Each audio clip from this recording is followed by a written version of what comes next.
estamos tratando el asunto del desarrollo del carácter cristiano. Y estos últimos domingos hemos estado exponiendo algunas virtudes que somos llamados a desarrollarlas si en realidad queremos crecer como hijos de Dios, si en realidad cada día queremos ser semejantes y ser hombres de piedad, ser mujeres de piedad. Si estamos buscando la piedad, debemos desarrollar estas virtudes. Hoy vamos a exponer una virtud más que necesitamos trabajar en ella. Hermanos, el carácter cristiano es como una prenda de tejidos de hilo, con hilos de varios colores y tonos. Desde la distancia, dicha prenda parece ser de un solo color, ¿cierto? Pero al mirarla de cerca se ve que requiere de una combinación de hilos de tonalidades distintas para producir todo el efecto. Por ejemplo, hay veces una tela tiene cuadritos azules y otros rojos, pero la apariencia a lo lejos es el color morado, ¿cierto? Un color púrpura. Así que el observador casual no se fija en los hilos, sino que mira y aprecia el efecto general de la prenda, pero el creador de la tela debe considerar cada hilo individualmente para asegurarse de que los colores y los tonos siguen correctamente el diseño elegido. Si quieren dar una apariencia de un color, debe escoger varios matices o varios colores para que den esa tonalidad. Y algunos de los rasgos, hermanos, del carácter cristiano piadoso parecen combinarse como los distintos tonos del hilo de una prenda a los colores del arco iris. Ahora, en medio de todas estas virtudes, son como esos hilos de distintos colores, distintas virtudes, pero que en realidad, cuando la vemos en su conjunto, vemos un carácter cristiano maduro o un carácter que se está conformando a la imagen de Cristo. La paciencia, por ejemplo, se asemeja también, en ese caso específico, se asemeja mucho al gozo y a la paz en su efecto en nuestras vidas. La palabra paciencia, y de hecho, hermanos, como cuando yo trato esta virtud, es importante recalcar, hermanos, que uno ve en el culto de oración muchos hermanos orando para que Dios nos dé y nos ayude a desarrollar la paciencia. Y es importante, hermanos, que tengamos en cuenta que esta es una virtud que debemos cultivar como creyentes. Ahora, esta palabra paciencia, en el uso popular, realmente traduce varias palabras en el Nuevo Testamento. Y se utiliza para describir una reacción piadosa frente a varias situaciones. Y estas palabras y usos se combinan entre sí para producir una cantidad general. O sea, lo que yo deseo, hermanos, en esta tarde, al hablar de la paciencia, es que voy a hablar de varios aspectos que hacen parte de la paciencia. Pero todos estos aspectos, como los hilos de los colores, lo que se hace ver es una tonalidad muy extraña, pero la obligación o el deseo del diseñador de esos hilos es que aparente ese color. Pues bueno, estos aspectos de la paciencia, lo que queremos es que todos en conjuntos muestren verdaderamente la expresión de que somos pacientes ante tales circunstancias como reaccionamos en varios momentos de nuestra vida. Así que el cristiano verdaderamente paciente debe demostrar paciencia piadosa en cada una de las distintas circunstancias que lo demanden. De la misma manera que el diseñador y el tejedor de una hermosa tela ha de considerar cada hilo individualmente, y también el cristiano que desea crecer en la paciencia debe prestar atención a cada uno de los aspectos de esta cualidad en la medida que se aplica a su vida. Lo que yo voy a decir es, hermanos, ustedes cómo deben reaccionar ante tales circunstancias. Y ustedes evaluarán si realmente son pacientes o realmente les falta mucha paciencia para formar. Porque cada aspecto es un punto que muestra esta virtud. Así que en esta tarde, hermanos, estaremos considerando 5 aspectos de la paciencia que debemos desarrollar en nuestro carácter si en realidad anhelamos manifestar esta virtud de nuestras vidas. Así que yo sé que todos, no solamente algunos hermanos, están orando por ser pacientes. Señor, ayúdanos a ser pacientes, ayúdanos a formar en nuestro carácter la paciencia. Pues vamos a mirar en qué aspectos debemos trabajar para ser pacientes. O sea, no es solamente pedirle al Señor, que nos ayude a ser pacientes, sino que nosotros, nuestra responsabilidad es trabajar en estos aspectos para que estas cosas sean respondidas por el Señor, no solamente al orar, sino al trabajar en ellas. Así que vamos al primer aspecto de la paciencia. Primer aspecto de la paciencia, ¿cuál es? Soportar los abusos de otros. Lo primero que vamos a encontrar es que la persona paciente es aquella que tiene la capacidad de soportar los abusos de otra persona. No reacciona de manera violenta, sino de una manera pacífica. Así que la respuesta bíblica al sufrimiento por la mano de otro se llama longanimidad.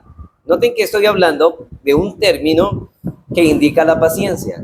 La respuesta bíblica al sufrimiento por la mano de otro, o sea, cuando usted está sufriendo por causa de otro, se llama longanimidad. Así que en la versión Reina Valera, y esta traducción quizás describa mejor su significado, y este aspecto de la paciencia es la capacidad de sufrir durante largo tiempo los abusos de los demás sin amargarse y sin resentirse. Noten que aquí hay una ausencia de amargura y resentimiento en medio del abuso. Las ocasiones para ejercitar esta cualidad son numerosas, van de los males dañinos hasta bromas aparentemente inocentes. Incluyen las burlas, los insultos y los reproches inmerecidos, como también la persecución abierta. Así que el cristiano que es víctima del abuso en su trabajo, por ejemplo, debe reaccionar con longanimidad. Es decir, y el esposo o la esposa creyente que es rechazado o maltratado por su cónyuge inconverso necesita esta clase de paciencia. Así que, hermanos, estamos trabajando. Mire qué cosas que hemos orado, ¿no? Aquí en la congregación es prácticamente lo que vamos a tratar en esta tarde. Así que el apóstol Pablo, hermanos, hizo hincapié especialmente en lo necesario de la longanimidad en la vida de la persona piadosa. Es decir, si somos piadosos, debemos ser personas con esta característica. Pero menciona dicha cualidad en su primera epístola de Pablo a los Corintios como parte de la lista de las cualidades que caracterizan el amor. ¿Se acuerda cuando Pablo describe ese amor fraternal? ¿Cómo lo describe? Dice que el amor todo lo sufre. Noten, si amamos, ¿somos llamados a amar al prójimo? Desde luego que sí. Ahora, ese amor incluye ser paciente con ellos. Y dice, ¿cómo se escribe? Pablo describe el amor en hechos. Todo lo sufre, todo lo cree, todo lo espera, todo lo soporta. Si amamos, somos pacientes. Si somos pacientes, tenemos la capacidad de sufrir, pero también de soportarnos. Así que es decir que el amor es paciente, hermanos. Y en Gálatas 5:22 la incluye asimismo entre las 9 características que se llaman el fruto del Espíritu Santo.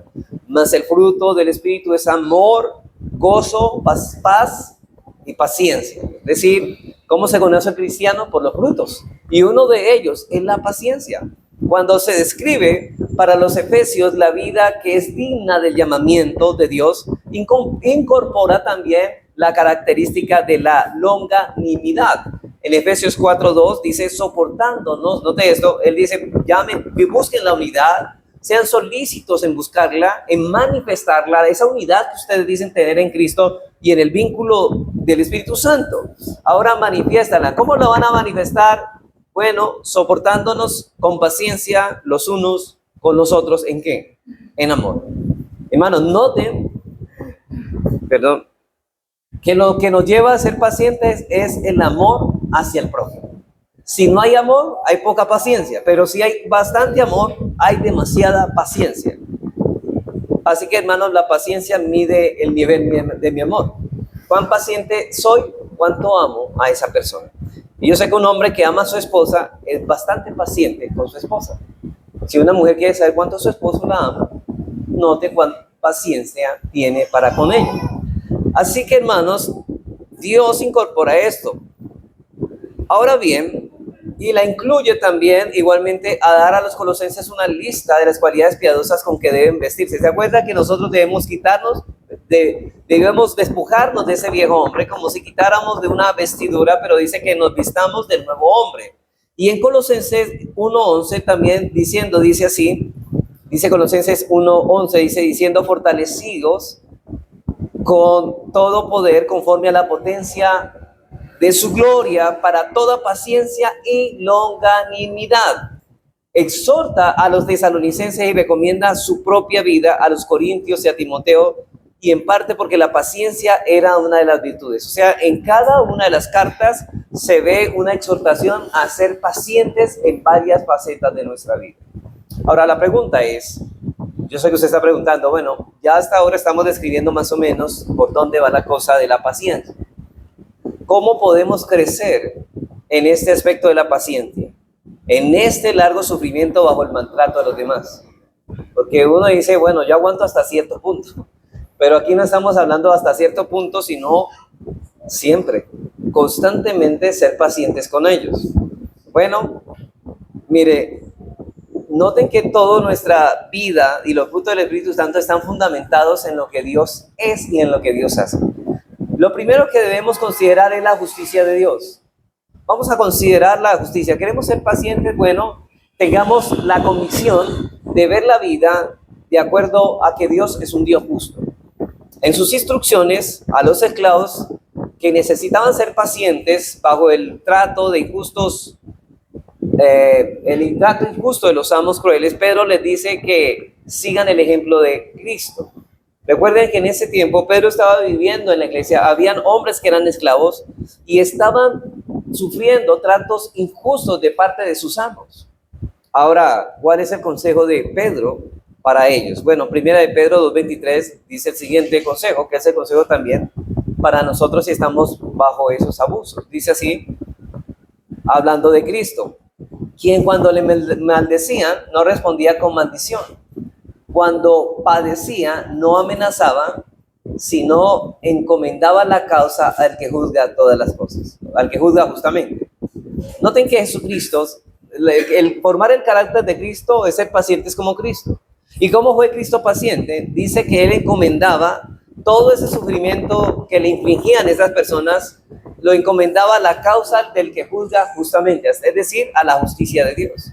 Y nótese que lo opuesto de responder con maldición es encomendarse a Dios, el cual juzga justamente. Así que la justicia de Dios es absoluta, y Pablo nos recuerda en Romanos 12:19 que Él nos ha prometido, yo pagaré, es decir, mía es la venganza, yo pagaré. No tomen justicia por sus manos. Esto parece un poco de lo que vimos la vez pasada, pero aquí estamos hablando de la paciencia. Ahora estamos en la espera de que Dios va a llevar a cabo su juicio contra los males que esta persona nos está haciendo. Entonces, esa espera, a pesar de la presión que me está ofendiendo, yo sé esperar porque yo sé que hay un Dios justo y a cada uno le dará conforme a su pago. Y eso fue lo que Jesucristo también vivió cuando era también y le maldecían y lo vituperaban. Así que uno de los pensamientos que más estorba al cristiano que está sufriendo, pero no ha aprendido la paciencia, es que tiene que ver con la justicia. Le preocupa que aquel que lo atormenta escape de la justicia y que no reciba el castigo que merece. En cambio, el cristiano paciente deja este asunto en las manos de Dios y confía en que Dios hará justicia, aunque sabe que quizás esto no ocurra sino hasta que el Señor venga. Y él sabe esperar en eso. Note que la paciencia implica espera.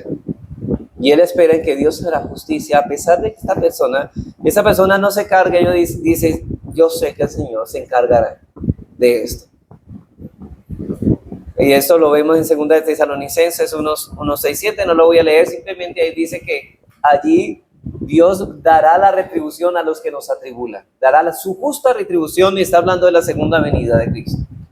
Ahora, en lugar de ansiar y esperar la oportunidad de vengarse, porque creo que la tendencia carnal es, voy a esperar para tomar venganza y darle a esa persona lo que se merece. Pero un momento, precisamente eso es lo que no debemos de hacer. Y la paciencia nos lleva a esperar ¿en quién? En la justicia de Dios. Así que pide que Dios perdone a sus opresores, así como Jesús y el mártir Esteban pidieron por aquellos que lo mataban. ¿Se acuerdan cuando Jesucristo la crucifixión, después ya a punto de morir, que dijo, Señor, perdónanos, porque no saben lo que hacen? Y Esteban dijo, Señor, no les tengas en cuenta estos pecados. Eso es una muestra de paciencia, porque bien ellos saben que Dios dará su justicia a cada uno. Pero en segundo lugar, no solamente este caso, en el caso de estar enfocados o considerar la justicia de Dios, sino que en segundo caso, para cultivar la paciencia frente al maltrato de los demás, también debemos adquirir una convicción acerca de la fidelidad de Dios en su obra a nuestro favor. Hermanos, debemos cultivar la paciencia frente al maltrato de los demás. También debemos adquirir una convicción acerca de la fidelidad de Dios en su obra a nuestro favor. Todas las cosas ayudan para bien. Y aún el maltrato a los demás es parte de esas, todas las cosas ayudan a bien. Ahora, ¿usted qué espera? Que Dios haga de eso malo un bien para mi vida. Entonces Pedro nos dice en 1 de Pedro 4:19, noten esto, que los que padecen según la voluntad de Dios, ¿qué hacen? Están padeciendo por causa de otros, pero están padeciendo por voluntad de Dios, porque Él dice a los que aman a Dios, todas las cosas ayudan para bien. ¿Qué dice? ¿Cuál es el consejo? Encomienden sus almas al fiel Creador y hagan el bien. En vez de devolver mal por el mal que le hacen, devuelvan bien por el mal que le hacen. Así que hemos de confiar en la justicia del Señor y encomendamos a su fidelidad. Dios hará justicia y también misericordia según nuestra oración con nuestros opresores, pero igualmente actuará con fidelidad para con nosotros. ¿Sabe qué? La fidelidad es que Dios hará con nosotros cosas mejores. Parece que el aguijón de Pablo parece en algunas ocasiones que fuera una enfermedad en la vista, pero en otra ocasión parece que eran enemigos del evangelio que Pablo tenía y quería deshacerse de sus enemigos. Pero él dijo que el Señor le quitara tal vez esos enemigos, pero el Señor dijo que no. Y quizás esas circunstancias de opresión sean la bendición para formar el carácter de esa persona. Por ejemplo, otra vez hablando de los cónyuges, tiene una esposa o un esposo difíciles de sobrellevar, pero Dios te está diciendo como creyente, Dios lo ha puesto allí para formar tu carácter. O sea que debes ser paciente porque debes tener en cuenta que Dios es fiel y que Él hará la obra a través de ese esmeril de tu cónyuge. Yo digo esmeril de tu cónyuge, ¿sabe por qué? Porque te va a pulir por medio de esa opresión o de ese abuso que esa persona tiene sobre nosotros. Yo sé que, hermanos, esto es difícil, pero noten la historia de José. José es un ejemplo, sus hermanos lo odiaban, pero José es un ejemplo de encomendarse a la fidelidad de Dios. Después, hermanos o hermanos, intentaron matarlo una y otra vez, pero al final no lo hicieron, pero lo vendieron a unos madianitas. Y después que sus hermanos lo hubieran maltratado, ¿sabe qué? Pudo decirles en Génesis 50:20, vosotros pensasteis mal contra mí, pero noten esto, mas Dios lo encaminó a bien, para hacer lo que vemos hoy, para mantener a vida a mucho pueblo. O sea que todo lo que Dios hizo en José era para pulir el carácter. De hecho, si ustedes ven la historia, en José había cierta arrogancia, porque recuerden que su padre lo tenía como el favorito y él siempre se estaba llenando de orgullo por ser el favorito, y de hecho a veces hablaba con cierta altivez. Y sabe que Dios hizo, como era un hijo suyo, como era un escogido, ¿sabe qué hizo? Dios hizo que el carácter de sus hermanos fuera cruel con él. ¿Para qué? Para pulir el carácter de José. Y por eso José llegó a ser lo que es.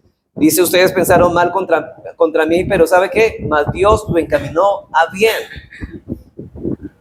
Así que el Señor puede tomar acciones deliberadamente dañinas de otros y transformarlas en acciones para nuestro bien, tanto para nosotros mismos como para los demás, porque aquí vemos que no solamente fue beneficioso para José, sino para mantener en vida a mucho pueblo. Así que la persona que soporta pacientemente el maltrato es aquella que ha cultivado tal confianza en sabiduría, el poder y la fidelidad de Dios, que voluntariamente encomienda sus circunstancias en manos de Él. Pero ese es el primer aspecto, ¿no? Segundo aspecto de la paciencia. Segundo aspecto de la paciencia es la respuesta a la provocación. Una es el abuso, hermanos, una es la respuesta al abuso, a la opresión, pero aquí estamos hablando ya a la provocación, cuando somos provocados a reaccionar. Así que el aspecto de la paciencia, conocido como longanimidad, también se utiliza para describir la respuesta de la persona piadosa a la provocación de los demás. Ahora, aquí se utiliza la palabra provocación para referirnos a las acciones de otros que nos enfurecen y nos enojan. Cierto que hay personas que buscan la manera de hacernos enojar o de sacarnos la piedra, dicen algunos. Pero son usados, hermanos, como mensajeros del diablo con tal de sacarnos la ira. Pero a diferencia del maltrato, que generalmente no podemos controlar, en el caso de la provocación sí podemos hacer algo al respecto. Bueno, la provocación puede ser el desafío a nuestra autoridad, y eso lo vemos mucho de la esposa al esposo. Ella quiere tomar el lugar y lo provoca, y siempre está haciendo algo para provocar. No está diciendo, es que usted no es hombre, es que a usted le faltan pantalones. Si es una manera de ofender, es esta, para ella desafía la autoridad. Y muchas veces, hermanos, vemos a nuestros hijos. Por ejemplo, una manera como los hijos tratan de manejar y usurpar la autoridad y desafiar nuestra autoridad y provocarnos es, por ejemplo, cuando ellos nos levantan la mano o nos contestan de manera no respetuosa. De padre, maestro, supervisor en el trabajo, o cuando alguien nos irrite y nos inoportune deliberadamente. Pero cualquiera que sea la acción específica, generalmente es deliberada y estamos en posición de poder vengarnos o castigar rápidamente y severamente. Eso es lo que nosotros nos proponemos, ¿no? Pues como somos autoridad, vamos a ejercer, en este caso más aún, estoy hablando de los padres hacia los hijos. Y hermanos, muchas veces corregimos a nuestros hijos, ¿por qué? Por vengarnos. Usted me contestó mal, ahorita yo no se va a quedar. Mire que no lo hacemos con el fin de corregirlos, sino con el fin de que ellos nos han irrespetado y me ha dolido que me haya irrespetado. No pensamos en el desagrado a Dios, no pensamos que han transgredido un mandamiento, sino porque me lo han hecho a mí. Entonces ahora tome su juguetera. Y le estamos corrigiendo no de la manera adecuada, sino no estamos siendo pacientes porque hay una actitud de venganza. Simplemente lo castigamos porque me ha hecho sentir mal y yo no quiero sentirme mal. Como padres nos ha pasado eso, ¿cierto? Yo sé que todos ustedes han pasado por esa, están pasando por este momento. Entonces, cuando ejercemos la paciencia en respuesta a la provocación, estamos imitando a Dios mismo. ¿Por qué, hermanos? En Éxodo, por ejemplo, 34, 6 y 7, Dios se describe como a sí mismo. Noten lo que dice: tardo para la ira, que perdona la iniquidad, la rebelión y el pecado. Ahora, el punto aquí es, ante la provocación, ¿cómo debemos reaccionar? Tardos para irarnos. Ese es el punto. Debemos imitar a Dios. Claro, estamos hablando de formar el carácter de Dios. Dios es paciente. ¿Ahora qué? ¿Qué debemos hacer frente a la provocación? Debemos ser tardos para irarnos. Dios soporta a diario, hermanos, y noten esto. ¿Cuánto Dios lo ha soportado a usted y a mí? ¿Y cuánto nos ha soportado? ¿Cuántas veces lo provocamos a Él? Todo el tiempo. Pero, hermanos, Dios soporta a diario con gran paciencia la provocación de hombres rebeldes y pecadores que odian su autoridad y pasan por alto o lo menosprecian. Eso es provocación. Por ejemplo, usted sabe que algo es así, pero hace lo contrario. Eso es provocar a Dios. Menosprecian su ley y pasan por encima de sus mandamientos. Es a estas personas a quienes Pablo les pregunta en Romanos 2.4. Noten lo que dice. Romanos 2.4 dice: oh, menosprecias las riquezas de su benignidad, paciencia y longanimidad. Ellos odian la autoridad de Dios a pesar de que Dios los ha colmado de bienes, pero ellos van en contra de los mandamientos, hermanos. ¿Cómo usted mira que usted está dando lo mejor a una persona, pero resulta que esta persona a quien usted le está dando, en vez de ayudar, en vez de ser alguien agradecido, al contrario, va en su contra y pasa por encima de usted? Eso es bastante razón para nosotros airarnos. Pero ¿sabe qué dice Dios cuando nosotros lo hacemos? Que Él es tardo para la ira. Así que ellos odian a Dios, pero también su paciencia. Y sin embargo, Dios también ha mostrado la riqueza de su paciencia a quienes menos la merecen. Mire, nosotros somos objeto, hermanos, de la paciencia. Y la pregunta es, ¿nosotros merecemos que Dios sea paciente con nosotros? De ninguna manera. Así que, hermanos, la pregunta es, nosotros, o sea, usted dice, por ejemplo, esta persona me está provocando, pero no merece, esa persona no merece que yo sea paciente con él. Pues Dios no dice eso de usted, porque Él es paciente con usted. Y Él no dice, esta persona no merece, no, Él nos da la gracia. Así que la clave de la paciencia ante la provocación es procurar cultivar esa característica que consiste en ser tardos para la ira. Santiago nos dice, hermanos, en Santiago 1:19, que el cristiano debe ser tardo para irarse. Y Pablo señala que una característica del amor en 1 Corintios 13:5 es que no se irrita fácilmente. Y la mejor manera de cultivar esta tardanza, digámoslo así, tardarnos en airarnos en cuanto a la ira, es reflexionar frecuentemente en la paciencia que tiene Dios por nosotros. Cada vez, hermanos, usted esté bajo provocación, diga, ¿cuántas veces he provocado a Dios y Él es paciente? ¿No debería hacer yo lo mismo si es que me quiero parecer a Cristo? Si es que estamos hablando de cultivar el carácter conforme a la imagen de Cristo.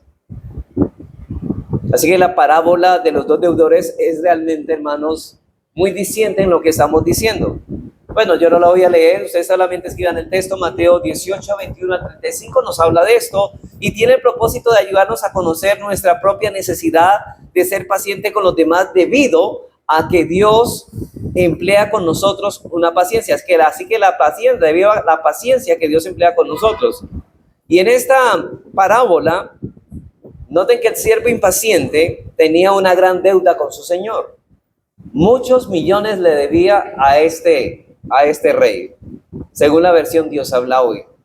Y el rey de la parábola representa obviamente aquí a Dios, mientras que el siervo endeudado es cada uno de nosotros y la relación que tenemos con Dios como pecadores. Pero noten que en el desarrollo de la parábola se le perdona su gran deuda al primer siervo, ¿cierto? Se le perdona una deuda incalculable. ¿Qué esperamos de él?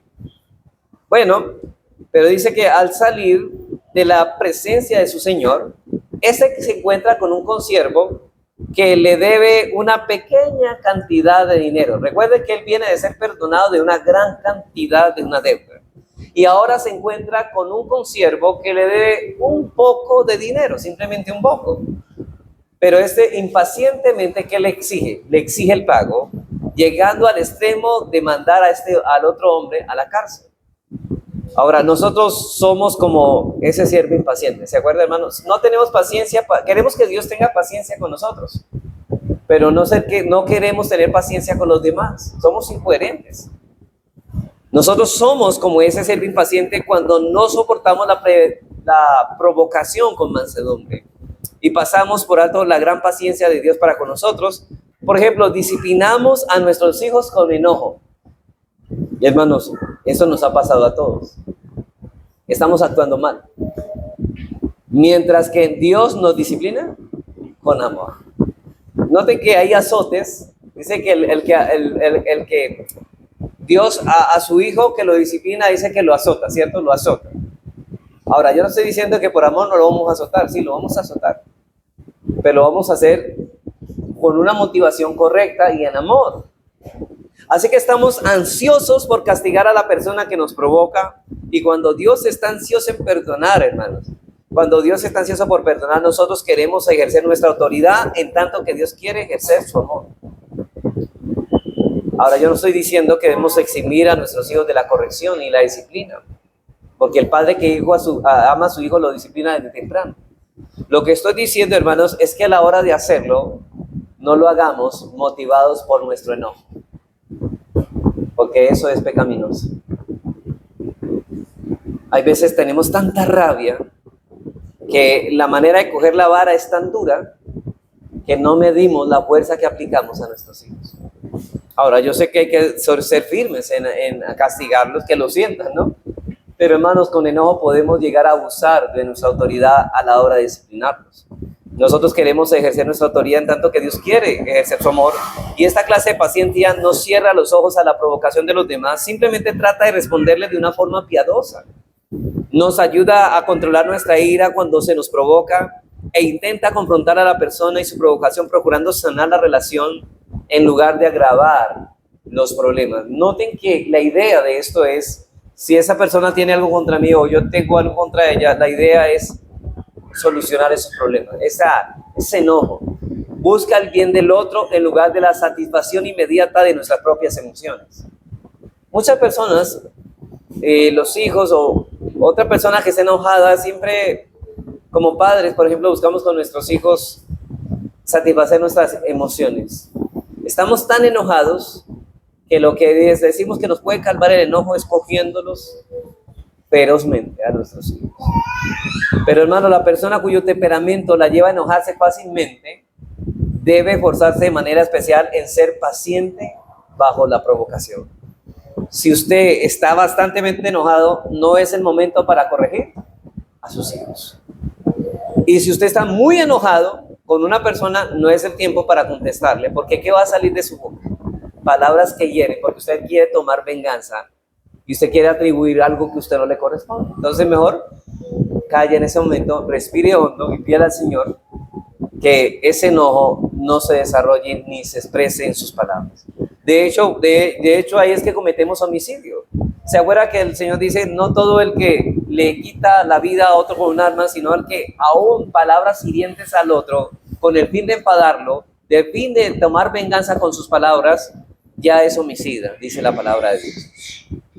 Así, y hermanos, yo sé, mire, cuando nosotros exhortamos o corregimos a una persona de esta manera, que se enoja fácilmente, como cristianos no podemos encontrar estas excusas, la siguiente, porque en lugar de utilizar, esas personas comienzan a decir, es que yo soy así, a mí me criaron así. No, hermano, eso no es excusa, usted quiere ser así porque usted quiere vivir con su pecado, pero Dios nos llamó a abandonar el pecado, a confesarlo y apartarnos de él, y estamos hablando del enojo. Así que en lugar de utilizar excusas como yo no soy así, o más bien yo soy así, debe reconocer delante de Dios su facilidad para la ira. Y tiene que meditar mucho en los versículos, por ejemplo, como Éxodo 34:6, donde Moisés exclama ante la gloria de Dios. ¿Se recuerda que él fue metido en una hendidura de una piedra porque no podía ver toda la gloria de Dios? Y en ese momento, cuando él pudo contemplar parte de la gloria de Dios, dice Jehová, fuerte, misericordioso y piadoso. Note esto, tardo para la ira, grande en misericordia y verdad. Pero algo que exclamó ahí Moisés es que Dios es tardo para la ira y debemos imitar a Dios en esto, porque es parte del carácter que el cristiano debe desarrollar e imitar de Dios. Recuerden, hermanos, que vivir piadosamente es agradar a Dios. ¿Y cómo agradamos a Dios? Imitando a Dios. Y si imitamos a Dios en esto, debemos ser tardos para la ira. O en 1 Corintios 13:5, donde se nos dice que el amor no se irrita, no guarda rencor. Hay personas que viven toda la vida comentando lo que ya pasó lo que pasó en el pasado, valga la redundancia. Siempre, es que yo no me he olvidado de eso que usted me hizo.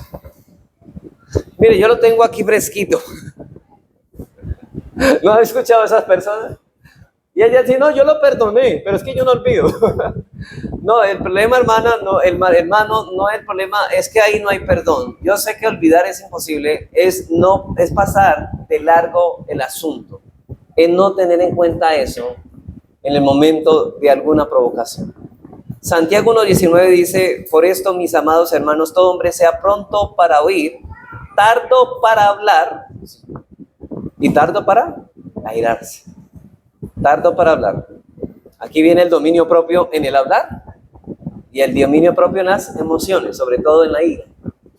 Entonces debemos ser controlados. Cuidado con las palabras. En las muchas palabras no falta pecado. Y también dice que Santiago dice que la ira del hombre no obra la justicia de Dios. Así que también, hermanos, también usted debe orar a Dios para que el Espíritu del Señor le cambie. Debe pedir perdón a la persona objeto de su ira cada vez que se enoje, hermanos. Si usted ve que una persona ha ofendido, si usted está, mire que esa persona lo ha provocado, ¿qué es lo que usted debe hacer? Pedirle perdón. Pero venga, usted dice, un momento, es que ella fue la que me provocó, sí, pero usted está enojado con ella, entonces está pecando contra ella. Pídale perdón por enojarse contra ella. Es una de las formas de cultivar la paciencia, lo cual ayuda a cultivar la humildad. ¿Qué es la humildad, hermanos? La capacidad de reconocer en realidad quiénes somos. Y el reconocimiento de sus propios pecados ante Dios, hermanos, esto nos ayudará a formar. Yo sé que no es fácil, hermano. ¿Sabe por qué? ¿Qué es lo que impide? Nuestro orgullo. No, yo que me voy a humillar. Ella fue la que me ofendió, yo tengo que pedirle perdón. Pues yo estoy enojado, sí. Pero precisamente por estar enojado tienes que pedir perdón a esa persona. Porque tú no tienes derecho a enojarte con la otra persona así te haga mal. ¿Así no me haga mal? Sí. Eso es lo que está diciendo el Señor. Y el Señor también dice que el enojo, que el sol no se ponga sobre. O sea que lo que nos dice es que ese tema, ese asunto, ese enojo, tengo que pedir perdón inmediatamente. No tengo que esperar otro día, porque eso se va pudiendo y eso va enconando nuestro corazón. Tercero y finalmente, hermanos, no debe desalentarse ante el fracaso, porque yo sé que ustedes muchas veces van a caer en el enojo una y otra vez. Eso no es que usted trabajó hoy, pidió perdón y mañana no está enojado y hoy desapareció el enojo.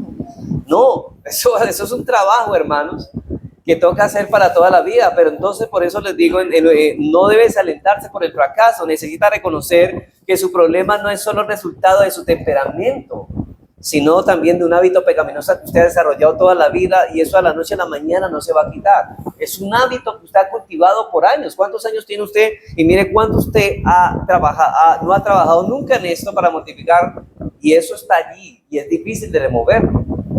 Pero los hábitos no se dejan fácilmente, por tanto habrá fracasos. Pero en palabras de Proverbios 24:16 dice, porque 7 veces cae el justo, ¿y sabe qué? Y vuelve a levantarse. Hay fracasos, sí, hermano. Pero ¿sabe qué dice el justo? Él vuelve a ¿qué? A levantarse. Entonces, hermanos, hasta aquí hemos visto 2 aspectos de la paciencia. Si en realidad deseamos ser pacientes, en primer lugar debemos aprender a soportar los abusos de otros. Y en segundo lugar, debemos responder apropiadamente ante la provocación, es decir, debemos hacerlo como Dios lo haría. Fácil, ¿no? Fácil enseñarlo. Difícil, hermanos, vivirlo. Pero, hermanos, digamos como Pablo, todo lo puedo en Cristo. Y precisamente eso es lo que decía Pablo en ese contexto, es que Pablo decía, todo lo puedo en Cristo que me fortalece. Esto aplica en esto, hermano. No en que todo lo puedo en Cristo en que puedo tener una buena casa, un buen trabajo. No. Todo lo puedo en Cristo en sentido de que yo puedo ser y desarrollarme como cristiano, porque todo lo puedo en Cristo que me fortalece. Un tercer aspecto de la paciencia es tolerar los defectos de los demás.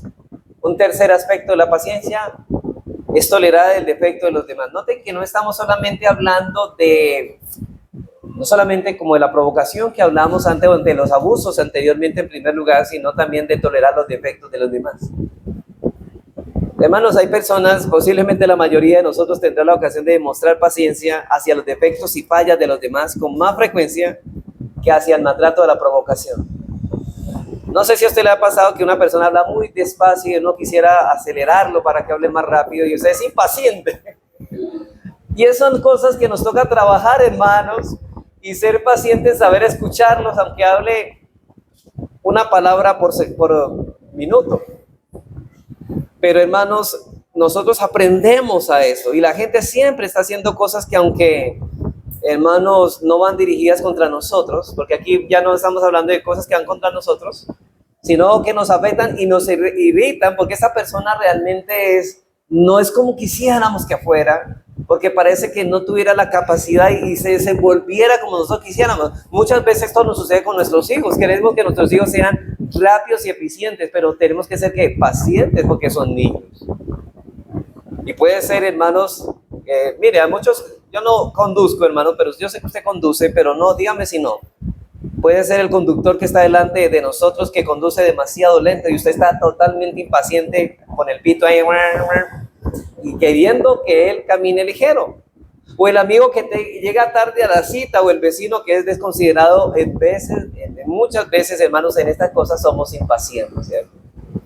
Pero la mayoría de veces es la acción inconsciente de algún miembro de la familia cuyo hábito irritante se magnifica debido a la estrecha asociación diaria. Es decir, hermano, la clase de paciencia necesaria para llevar esas circunstancias probablemente sea la que nos exige con más frecuencia nuestra familia, porque a nuestros hijos en nuestro hogar desarrollamos, o más bien notamos lo que realmente somos. Pero hermano, no, yo veo que dentro de la casa, con los miembros de la familia somos más impacientes. Hay veces fuera de la casa somos más pacientes, pero entre la casa, como todos los días los vemos, somos más impacientes. Especialmente hablando de los padres en relación con los hijos. Pero la impaciencia con los defectos de los demás muchas veces tienen sus raíces, ¿saben qué? En el orgullo. Hermanos, si ustedes, o sea, yo sé que ese mal los cubre a todos, incluyendo a este servidor. Pero hermanos, la impaciencia con los defectos de los demás muchas veces tienen raíces, ¿saben qué? En el orgullo nuestro. Eso es orgullo.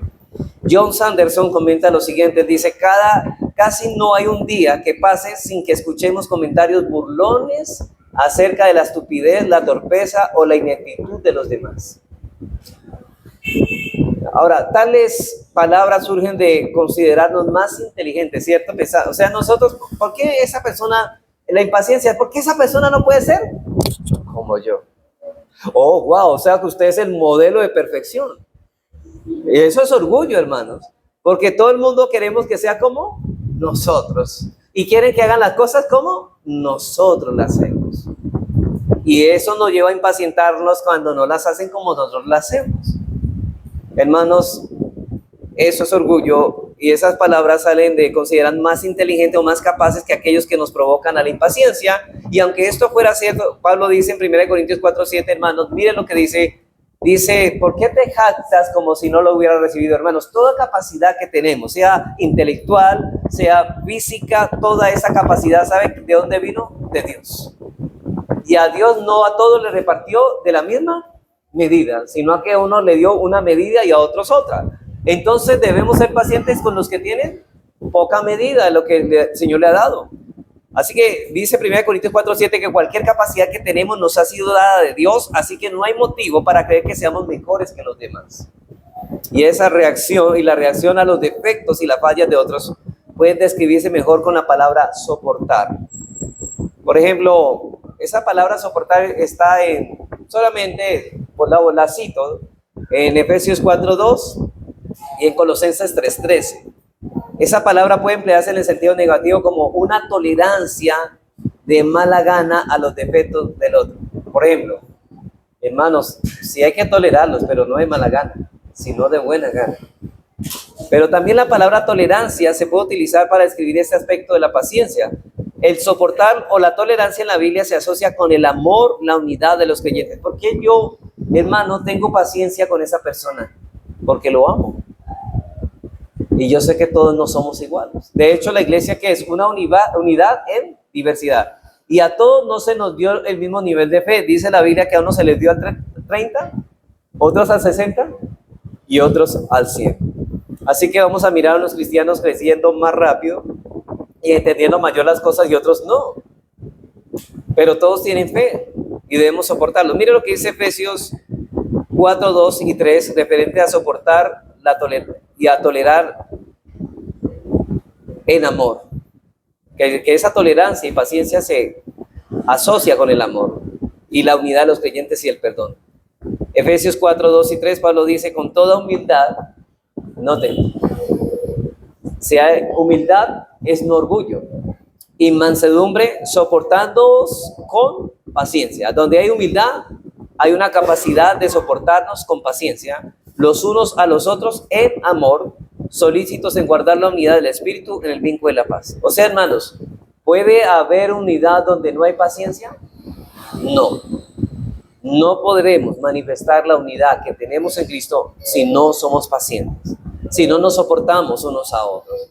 Y el apóstol Pedro, a su vez, en 1 Pedro 4:8 dice que el amor cubrirá multitud de pecados. Así que, hermanos, el amor por otros nos hace pasar por alto y tolerar sus defectos. Cuando amamos, toleramos los defectos de los otros. Recuerdo cierta ocasión cuando un amigo mío, hermanos, se olvidó una cita que teníamos. Ahora, yo sé que en ese momento, cuando uno lo hace esperar, es que uno prueba y dice, bueno, yo eso no me lo voy a aguantar, yo me voy. Y en lugar de molestarme, ¿sabe qué pasa? Lo olvidé. Luego traté de pensar por qué había tenido esa reacción tan intolerante hacia la puntualidad de esta persona. Y llegué a la conclusión, hermanos, de que debía apreciar más a ese hermano. Si lo apreciaría y amaba profundamente a esta persona, yo creo que mi amor cubriría multitud de faltas. Yo sé que yo pensaría bien del hermano y qué tal se le presentó alguna dificultad que no pudo estar acá. Y eso cubre multitud de pecados. Dice que nosotros debemos ser así, hermanos. El amor cubrirá multitud de pecados cuando nosotros somos pacientes. Y Pablo dice que debemos soportarnos los unos a los otros para guardarnos en la unidad del Espíritu. La unidad que el Espíritu aplica al cuerpo de Cristo. Dice, debemos hacer todo esfuerzo posible por mantener la unidad y hemos de considerar la unidad del cuerpo como mucho más importante que las insignificantes molestias o decepciones de los demás. Es decir, soportar con paciencia a los demás nos lleva a tener o a manifestar la unidad. Una vez más, como en el caso de mantener la paz, Romanos 12:5 dice, resulta de gran utilidad este texto, dice así, todos somos miembros los unos de los otros. Así que cuando me veo tentado a irritarme con mi hermano en Cristo, el recordar que Él me pertenece y yo le pertenezco a Él, me ayuda a quitar ese creciente sentimiento de irritación.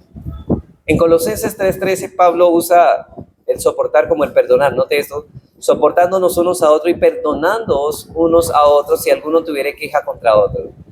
Sí, hermanos, una manera de ser paciente y soportándonos es perdonándonos y no teniendo en cuenta la falta que el otro ha cometido contra mí. Pero está el sentido de queja o de agravio en este pasaje y parece señalar la idea de que se busca quién tiene la culpa de acciones insignificantes en lugar de preocuparse por los más serios. Mire, cuando aquí dice, si alguno tuviera queja contra otro, ¿qué deberíamos hacer? Soportándonos y perdonándonos. Y está hablando de que nosotros, hermanos, busquemos culpar a esta persona por acciones insignificantes. En vez de permitir que esas acciones nos irriten, debemos utilizarlas, hermanos, como una oportunidad para perdonar del mismo modo que el Señor nos perdonó a nosotros. Así que el principio perdonador del Señor lo hizo en la enseñanza de la parábola de los deudores. ¿Se acuerdan? Le perdonó mucho. Nosotros debemos perdonar lo poco. O sea que en relación con lo que Dios nos ha perdonado, las faltas de los otros realmente en cierta manera son insignificantes. Así que el punto central de esta parábola se halla en el gran contraste entre las dos deudas, una cantidad de millones frente a un poco de dinero. Pero Jesús también señala el momento de ambos encuentros. El siervo malvado, recién salido de la misericordiosa presencia de su Señor, hace a su deudor y le exige un pago inmediato, hermanos. Hermanos, qué bien nos retrata esta parábola cuando somos impacientes con los demás. Cada día Dios nos soporta con paciencia y cada día nos vemos tentados a impacientarnos con nuestros amigos, vecinos, seres queridos, sin tener en cuenta nuestras fallas y nuestro fracaso delante de Dios. Son muchos más graves, hermanos, nuestras fallas, las fallas que otros cometen contra nosotros e insignificantes, pero nos irritan mucho porque no lo vemos en la dimensión de Dios, no lo comparamos con lo que Dios nos ha perdonado. Y Dios nos llama por su gracia a soportar las debilidades de otros, tolerándonos y perdonándonos como Él también nos ha perdonado a nosotros. Así que el concepto, hermano, de soportar espiritualmente a los demás no impide corregir las faltas. Ahora, lo que estoy diciendo, noten que yo hice pasar por alto, ¿cierto? Cuando alguien comete algo con nosotros es una manera de ser pacientes.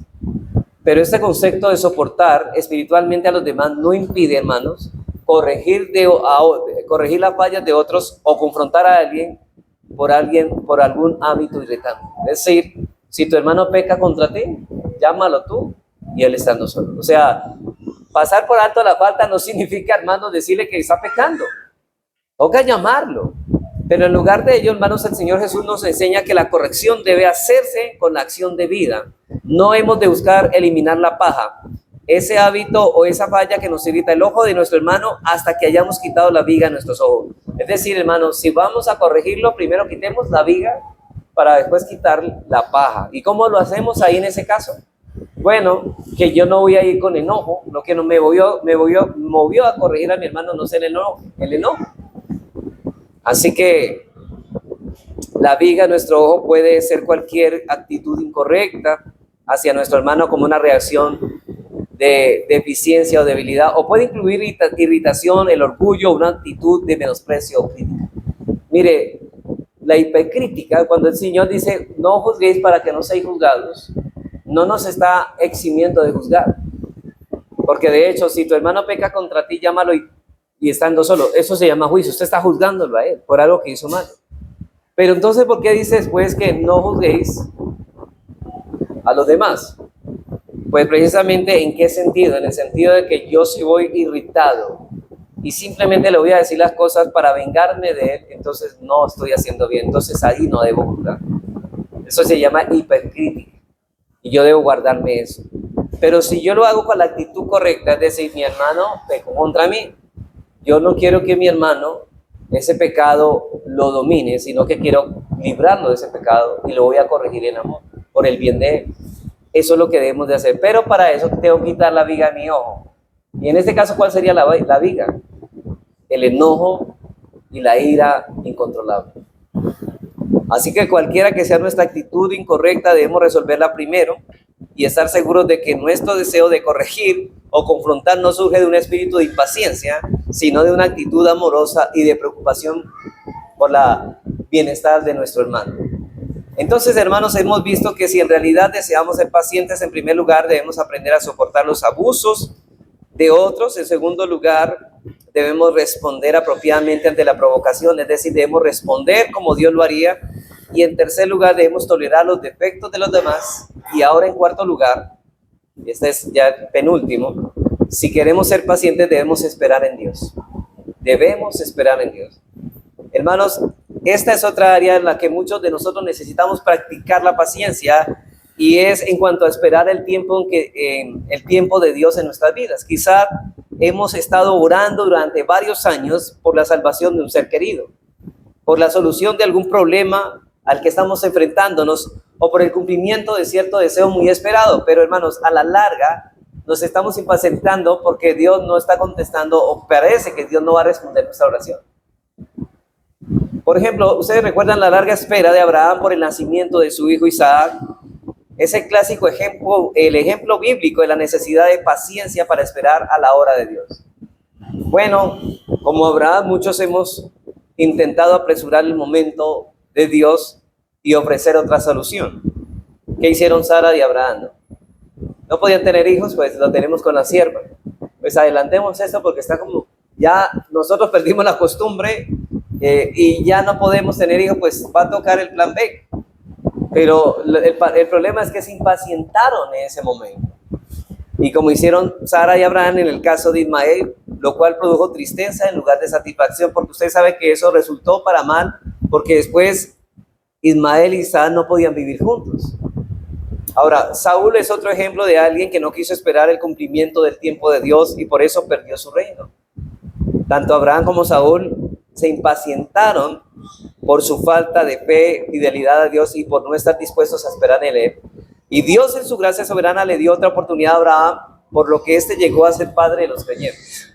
Pero a diferencia de Saúl, David esperó que el Señor cumpliera el gran plan que tenía en su vida y siempre rehusó a tomar las cosas. ¿Se acuerdan que él rehusó muchas veces, aunque tuvo la oportunidad de tomar el reino? Pero él rehusó de tomar esas cosas por su propia mano, y en lugar de lo cual decía en el Salmo 41:2, mire lo que dice: pacientemente esperé a Jehová, y él se inclinó hacia mí y oyó mi clamor y me hizo sacar del pozo de la desesperación, del lodo cenagoso, puso mis pies sobre peña y enderezó mis pasos, dice David. Hermano, Santiago a su vez Dice en Santiago 5, 7 al 11, ustedes han leído este punto, pero el problema de la espera al referirse primero a la paciencia del labrador que guarda la cosecha. Por ejemplo, ¿qué debe tener un labrador cuando siembra? Paciencia para esperar la cosecha. Pero no solamente Santiago da el ejemplo del agricultor, sino también de los profetas. Dice él en segundo lugar, luego, a la paciencia de los profetas que murieron sin ver el cumplimiento de la mayoría de sus profecías. Y por último, la paciencia de Job, que finalmente experimentó la liberación del Señor. Pero el acontecimiento final que todos estamos esperando, hermanos, ¿qué es? La venida del Señor. ¿Hace cuánto estamos esperando la venida del Señor? Bueno, desde que somos cristianos. Pero a la luz la iglesia ha estado esperando la venida del Señor más de 2000 años. Y debemos ser pacientes. Junto con el apóstol clamamos en nuestros corazones Apocalipsis 20, 22, 20, ven, Señor Jesús, pero con paciencia. Así que la cura para la impaciencia, hermano, en cuanto al cumplimiento de los tiempos de Dios, es creer en sus promesas. Que Dios es fiel, hermanos, obedecer su voluntad y dejarle a Él los resultados, pero tantas veces, cuando vemos que el tiempo de Dios se convierte en años, nos desalentamos y nos rendimos. A pesar de su respuesta, tantas esperadas las oraciones, aún luchamos con la impaciencia en cuanto al tiempo de Dios y queremos rendirnos a tratar de resolver las cosas por nuestra cuenta. Pero hermanos, necesitamos recibir en nuestro corazón la exhortación de Hebreos 6:12, que dice así, mire, ante esta impaciencia para con las promesas de Dios debemos meditar en esto. Hebreos 6:12 dice, a fin de que no os hagáis perezosos, sino imitadores de aquellos que por la fe y la paciencia heredaron las promesas. La paciencia, esa capacidad de esperar. Ahora, si estás luchando, hermano, quizá este sea un buen versículo para que le memorices y medites durante muchos meses en esto. Y nuestro último aspecto de la paciencia, y con ese termino, es esperar en la adversidad. Nuestro último aspecto es, ¿quieres ser paciente? Espera en la adversidad. Hermanos, la longanimidad es nuestra reacción paciente a la gente que nos maltrata, que nos provoca. Esa es la longanimidad. Y soportar y perseverar las reacciones a las circunstancias que nos prueban, hermanos. Soportar es la capacidad para permanecer firmes ante la adversidad, y perseverar es la capacidad para progresar a pesar de la adversidad. Vuelvo a repetir esto. Así que, hermanos, por ejemplo, la longanimidad es nuestra reacción paciente a la gente, ¿cierto? La longanimidad, pasión reciente a la gente que nos maltrata y nos provoca. Pero soportar y perseverar tiene que ver más, no con tanto con la gente, sino con las circunstancias que nos prueban. Pero ahora, soportar es la capacidad para permanecer firmes en la adversidad. Usted quiere permanecer firme en la adversidad, tiene que soportar. Y perseverar es la capacidad para progresar a pesar de la adversidad. O sea que una nos dice, en el momento debemos permanecer firmes ante esa adversidad, y la otra nos dice que debemos progresar en medio de esa adversidad.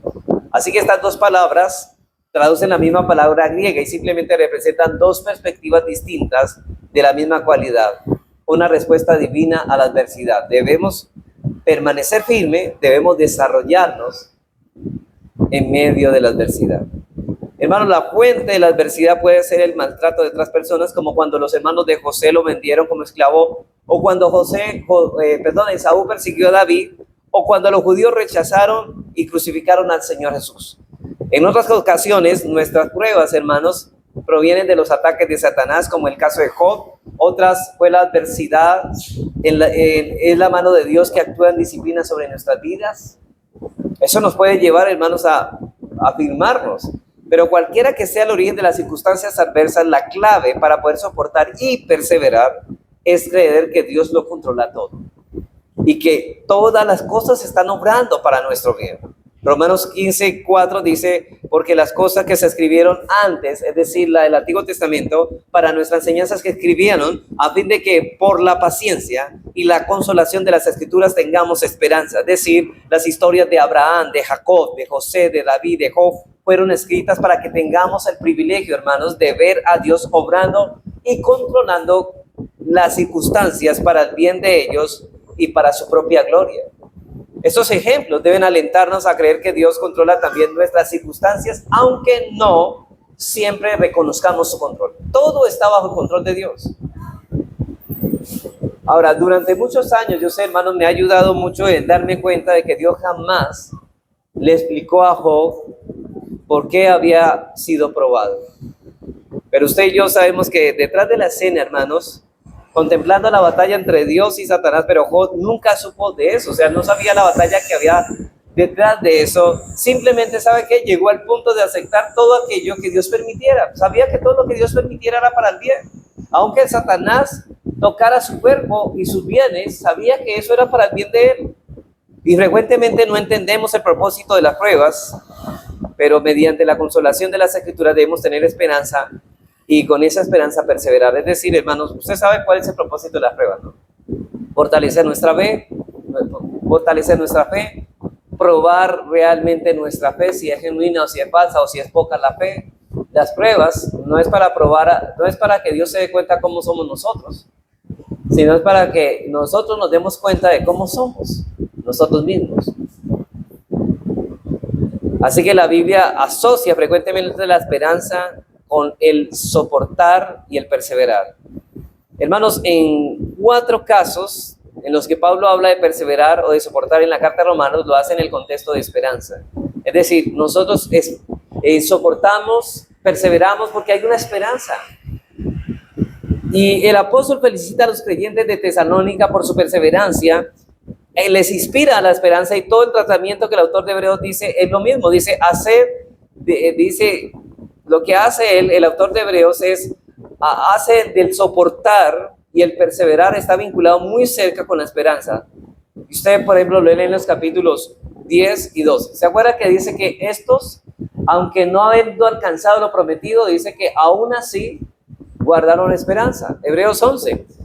El gran capítulo de la fe es parte de ese desafío prolongado de soportar y perseverar, y comienza definiendo la fe como la certeza de lo que se espera, la convicción de lo que no se ve. Hay cosas que esperamos y no las vamos a alcanzar en este mundo, ¿saben? ¿Pero qué? La esperanza nos llena ¿de qué? De paciencia. La esperanza nos lleva a ser pacientes en medio del mundo que tendremos aflicción. Así que el objeto de esta esperanza es, por supuesto, nuestra glorificación final en la eternidad con Cristo. Así que la vida que vivimos en esta tierra es para buscar esta esperanza.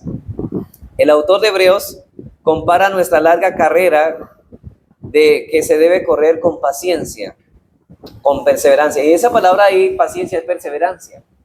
Nuestra experiencia cristiana no es una carrera de corta duración, hermanos, sino una carrera de larga distancia que abarca toda la vida, y se requiere pues perseverancia porque la recompensa del objeto de nuestra esperanza está en el futuro distante, es decir, cuando este mundo se acabe. Pero en la Biblia el soportar y el perseverar también se asocian con el sufrimiento. Quizá, hermanos, no nos guste esta relación con el sufrimiento, porque huimos del sufrimiento, pero debemos afrontarlo, hermanos. La capacidad de soportar solo se genera bajo prueba, ya sea bajo el terreno físico o espiritual. Por ejemplo, en la carta de Romanos, Pablo dice en Romanos 5:12, la tribulación produce paciencia. Y en la versión NBI dice, el sufrimiento produce perseverancia. O sea que la paciencia y perseverancia es la misma cosa, ¿no? Esperando en el Señor. Y Santiago afirma que las pruebas de nuestra fe cultivan esa virtud. En Santiago 1:3 dice que la prueba de vuestra fe produce ¿qué? Paciencia. Cuando somos probados, es allí donde vemos quiénes somos y qué es lo que el Señor está haciendo en nosotros para la esperanza, y somos pacientes. La versión NBI dice, la prueba de su fe produce perseverancia.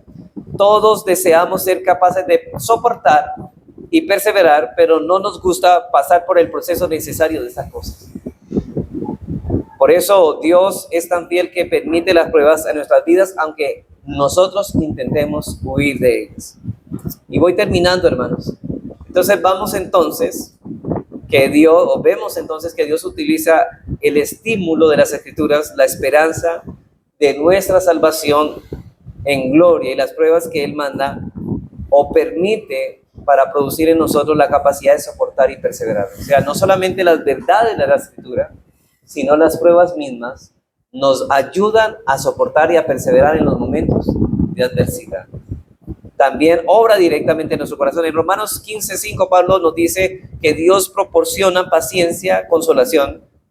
Y sabemos por el versículo 4 que utiliza las escrituras, pero también que debe orar directamente en nosotros para que esas escrituras se hagan pertinentes y podamos aplicarlas en el caso personal. Yo sé, hermanos, que cuando ustedes estudiaron Romanos, se dieron cuenta de muchas bendiciones que Dios ha dado al pueblo, ¿no? Y en lo que hemos de esperar, pues esa esperanza nos debe llevar, hermanos, a ser perseverantes y a soportar las cosas. Y cuando Pablo pidió a los colosenses que fueran capaces de soportar y ser pacientes, estaba esperando que Dios obrara directamente en sus corazones. Así que, yo no sé, hermano, no podemos explicar el ministerio directo al corazón del creyente porque no lo vemos, pero eso no quita la validez de lo que el Señor está haciendo.